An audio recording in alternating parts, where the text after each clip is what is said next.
Hello, and welcome to Book Circle. I'm Earl Weinberg. This time we will continue our reading of Aunt Jenny and the Delayed Quest by Jim Burroughs. Aunt Jenny and her companions have reached Jinnabad, the capital of Jinnistan, land of the genies, and they are about to have an audience with the king of the Jinn himself. Jinnabad was a spectacular city, carved from stone, gem, and glass. Much of it was massive and imposing, built for people accustomed to being anywhere from 5 to 12 feet tall and more. Still, tall, graceful towers, domes, and minarets adorn them, some in translucent glass and gemstone, almost ethereal in nature. Its denizens walked, crawled, rode, floated, and flew on and above the streets.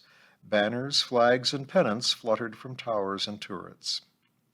The citizenry ran the gamut from exquisitely, almost painfully beautiful to terrifyingly hideous.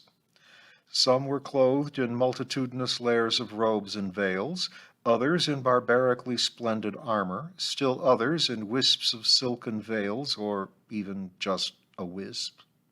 Some seemed themselves to be partially or entirely wisps, whirlwinds, or clouds. Jinnabad was ancient, shiny, new, massive, barbaric, delicate, sophisticated, tied to the earth, mountain, and elements, enchanted and mysterious. Jinnabad, the glory of Jinnistan, immortal home of the Djinn, delightful and terrifying. They made their way down a broad avenue, through a large plaza, and stopped at the foot of the stairs leading up to the palace at the heart of Jinnabad. "The guards can take your horses and see that they are cared for," announced the messenger. As the rest dismounted, 3 announced, "3 stay with horses." "If you like," said Aunt Jenny, dusting herself off. Finna gestured, and all the dust and grime of their travels fell away, leaving Aunt Jenny looking as fresh as when they'd stepped out of the Ferryman's Rest. Seeing this, while the Peri did the same for Sasha and the others, 3 turned around in his saddle and retrieved Aunt Jenny's scarlet cloak from the baggage and handed it to her. Soon, Aunt Jenny, flanked by Sasha and the messenger, led the party up the steps to the palace of the Emerald Throne, falling, she hoped, into the role of the 12th Queen of Avalon. The guards at the palace entrance and along the main hallway led them past without challenge.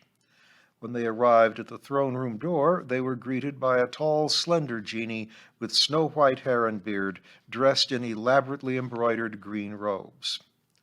"You are expected. Wait here," he said, turned, and as one of the guards opened the great doors enough to let him pass through, passed into the throne room. The doors opened wide a short time after, and he told them, "Follow me." The throne room of the Jinnish king was every bit as splendid as Aunt Jenny had expected, carved from the native stone, glass, jade, emerald, and other gems, trimmed in gold and silver. Its ceilings were high and vaulted. Tall windows, glazed in colored glass, or quite likely sheets of gemstone, bathed the room in a rainbow of colors. She made her way down the rich, gold-embroidered red carpet, leading Sasha and the messenger by a pace or 2 toward the king seated on the emerald throne. The throne was massive and seemed to be carved from a huge emerald, inlaid with gold and jade, cushioned in blood-red velvet. The king was large, at least 7 feet tall, dressed in flowing, multi-hued silk robes over richly brocaded velvet. He wore a silk turban in several shades of green and bearing a jet-black faceted jewel set in silver at its center. His skin was olive, tinged with green, his eyes golden, and his immaculately trimmed goatee a shiny obsidian black. He lounged in his throne and smiled as she approached. They stopped a dozen feet from the foot of the dais. The messenger then stepped forward to just a nose ahead of Jenny. "Your Majesty," he made an elaborate low bow. "As your Majesty instructed, I have determined that the outlander wielding power within the realm is indeed the one called Aunt Jenny, styled the 12th and last Queen of Avalon." Aunt Jenny nodded slowly. And I must report that due to my own ineptitude, when I discovered her, she, thinking that she and hers were attacked, was led to use that power again upon the person of your loyal servant. It is to be confessed that the action was not one of hostility, but one of defense. My humble apologies for causing this unfortunate misunderstanding. The king gestured dismissively at the messenger with the backs of his fingers, and turned a questioning gaze upon Aunt Jenny. She smiled and stepped forward a pace, touching the tips of her fingers together, bowed a bit at the waist, and said, "The peace be with you, your lordship." He smiled, nodded. "And with you, peace, Outlander." "My apologies for any disturbances we have caused. It is, as your messenger has said, not our intention to offend or intrude. Our most recent encounter was, as has been said, an unfortunate misunderstanding. We had, but a short time before, been attacked on our way here and had been forced to defend ourselves. This no doubt caused us to be ill at ease, contributing to the misunderstanding." The king nodded and eyed Aunt Jenny and her party. After a while he spoke. "And why is it that you were traveling here, into the kingdom of the Emerald Throne?" "I was on my way here to speak with you. There are grave matters afoot, and I had hoped to discuss them with you." "Matters in Avalon?" "Throughout the Halflands and nearby realms." "I see." He sighed hugely. "Perhaps these are not matters for the audience room.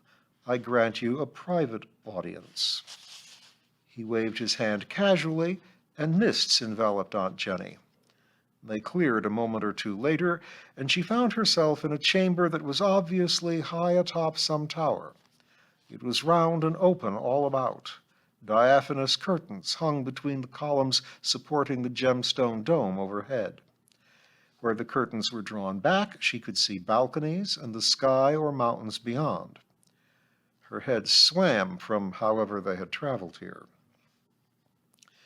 The king was still lounging a dozen feet in front of her, but now upon a heap of velvet, silk, and embroidered pillows and cushions. There was a low table between them, shrouded in mist that was dissipating to reveal bowls and platters of food and drink. She looked about. They were alone. "And my companions?" she asked. "Oh, very well." He gestured again, and mist crept out from behind her, where she could now feel several presences. Big Tom and Rudy rubbed against her legs. Behind her, the others stood in silence, but she was certain that they were all there. "Damn it," cursed Aunt Jenny under her breath. "Is there something amiss?" Aunt Jenny closed her eyes, inhaled, and regained her composure. "No, Your Majesty." "Then shall we discuss the matter that brought you here?"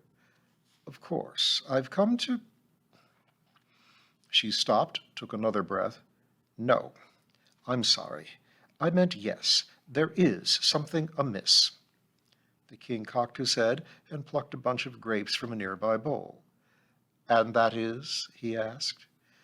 "Men, Djinn, beings who never seem to have heard of the notion of consent, never learned the phrase, 'by your leave.'" The king's placid expression gave no hint that he understood her complaint. "The reason that I thought we were being attacked upon the road is that your messenger assaulted us, my companion and myself, in the name of giving us a gift, the supposed gift of being able to speak your tongue, by directly and massively manipulating our minds without warning or determining our wishes in the matter."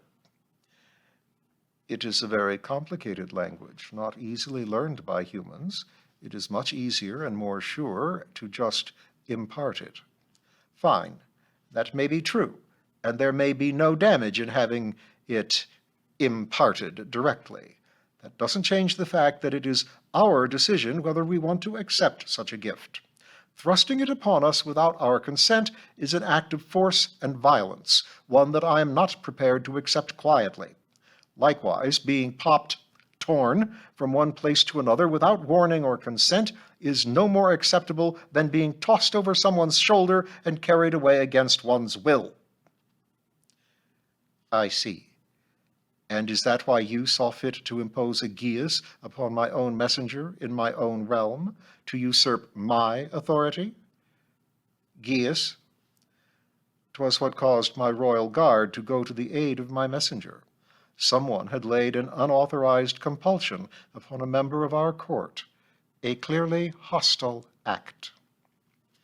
The king gestured, and the messenger appeared in a puff of mist. The king turned to him. "Tell us, what was the manner of attack upon you?" "If it please your majesty, it was I who was at fault. I had merely thought to impart a gift upon your guests, one of such clear value that I couldn't conceive of someone, especially a mortal human, rejecting the honor. Her ladyship, her majesty, however, did reject it, and inconceivably regarded it as a hostile act, an attack.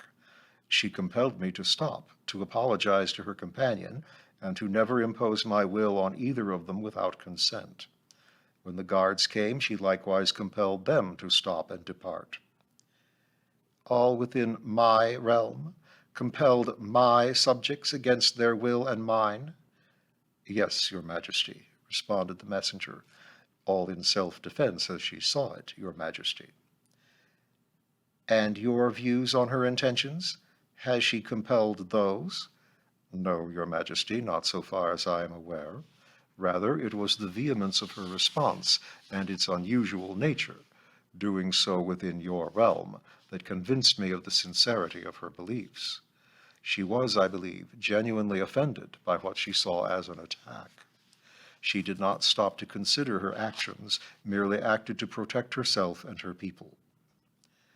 "I see. You may go." He waved his hand, and the messenger vanished, leaving a wisp of mist to mark his passage. The king turned to Aunt Jenny. "So, you question my authority in my realm and attack my subjects because you believe that it was you who was first attacked?" "The assaults may have been casual and unthinking, but yes, I do see them as assaults and affronts." "But you are not above imposing your will, imposing your own geases upon my people?" "I had not realized that I imposed a magical compulsion." Her hand swept a stray strand of hair into place under her crown. "I am new to these realms and the efficacy of magic here." "If you are going to wield powerful artifacts, then you had best learn quickly how to master and control them, and yourself." "I agree, your majesty." "Well then, without the benefit of your compulsion and assault, I will agree to strive to obtain your consent and that of your subjects in the future, at least in benign circumstances. I can see that you regard this as important." "Thank you." "Shall we regard this as something of a truce?" "Yes, and I will strive to refrain from compelling you and yours." The king raised a curious eyebrow when she said "you," but he said nothing. He gestured for them all to take a seat. Once they had, he continued, "That, as entertaining as it has been, was not what brought you here, though." Aunt Jenny stroked Big Tom's fur as he lay by her side, eyeing the king. "I had hoped to speak with you about our mutual interests, and perhaps to solicit your assistance." "That makes your opening gambit all that much more entertaining." She closed her eyes for a moment, sighed, and replied, "I might have said unfortunate, but if you are entertained—" She shrugged. "Which interests did you have in mind?" "Containing the aggressions of the false Rahab. The first conflict that attracted your attention, the one that the messenger came to investigate, was an act of naked aggression on her part within your realm. As your messenger has said, we acted defensively when her minions attacked us. If defending ourselves within your realm was reason for concern, surely her attacks on travelers within the realm would be as well." He paused in eating grapes long enough to nod. She is an immediate threat to realms throughout the Halflands, and in the long run, perhaps to those within your domain. And you seek to stop her, she who was once a dragon, who is personally older than your entire mortal race? It would seem that I am expected to try, but you are right, it is a monumental task, one for which I will need to be properly equipped and prepared. She reached up and stroked the cool surface of the crown upon her head. The prophecies and stories suggest that I would need 3 artifacts in order to face her. 2 of them were to have been the eye, a gem, and the queen's crown in which it was to be set. I came into the Halflands by use of the king's eye, and research indicated that the crown was the fairy crown, which she stole when I did not arrive at the expected time. The eye, which we used to enable the shade of Queen Vivian to retrieve the 3rd artifact, the 3rd sword, is at present beyond our reach. You have 1 out of 3. You seem ill-equipped. Well, as things have not been going quite according to expectation ever since my delay, we have been forced to ad lib to find substitutes. I have arranged to borrow the serpent crown, which the Lady Finna has entwined in the branches of a fairy crown that was gifted me by Maeve, and which you seem to be wielding to some effect. Yes, she said, and ran idle fingers over its cool surface. I imagine that it is in part responsible for the force of my geases. I traveled here in hopes that I could find a suitable substitute for the gem, for the king's eye, so that I may help you increase the power that you abused, that you used for self-defense upon arrival in my domain. That was unfortunate, as we have agreed, but yes, my hope was that with the aid of the renowned power of the Djinn, along with the gifts and crafts of Patala, the Fays, and with a nod toward Finna, the Perrys and others, we could find the tools to do something about the threat to all our lands. And so, fear of a former serpent and the incursions of her minions into my realm will, you think, cause me to join forces with you? No, not at all. I know too well from the stories of my great-aunt Jenny, who traveled here more than a century ago, that the Djinn and their king fear nothing. But I also know from her tales of the king's great generosity and the power of his magic. It was my hope that you would be willing to show that generosity and aid us as only the Djinn could. The king sniffed and nodded. I do recall your relative, little Jennifer. She was a polite child. He chuckled. Somewhat awed in our presence, but well-mannered and properly grateful. So, what boon do you seek of me in her name? What is your wish? Not a wish, your majesty, for at least in our stories, wishes are used to compel the Djinn, and I have forsworn any form of compulsion as a part of our truce. So yes, a boon, a favor, but not a wish. Well said. Go on. What do you crave? The serpent crown, like the fairy crown, was designed to hold a gem of power. The prophecy was of the king's eye, the stone that I inherited, being used for that purpose. However, I had thought that perhaps there might be a gem cut from the emerald mountain of Kaf, one that I might receive from the hands of the king of the Djinn, that would serve the purpose as well, or better. So you wish, request the favor of a gift imbued with the power of the Djinn, he asked. Aunt Jenny smiled and nodded. It was my hope, the hope for us all. The king leaned back, appraising Aunt Jenny. He stroked his mustache and then his beard. His gaze pierced her, bored in on her. She could feel her crown grow colder. She closed her eyes briefly, inhaled, and let out a calming breath. Having done so, she opened her eyes and met his gaze as steadily as she could. The moment seemed to linger in the stillness between them, as if it was a thing in itself, undisturbed, eternal. She had no idea how long they sat, beholding and beheld. Finally he spoke.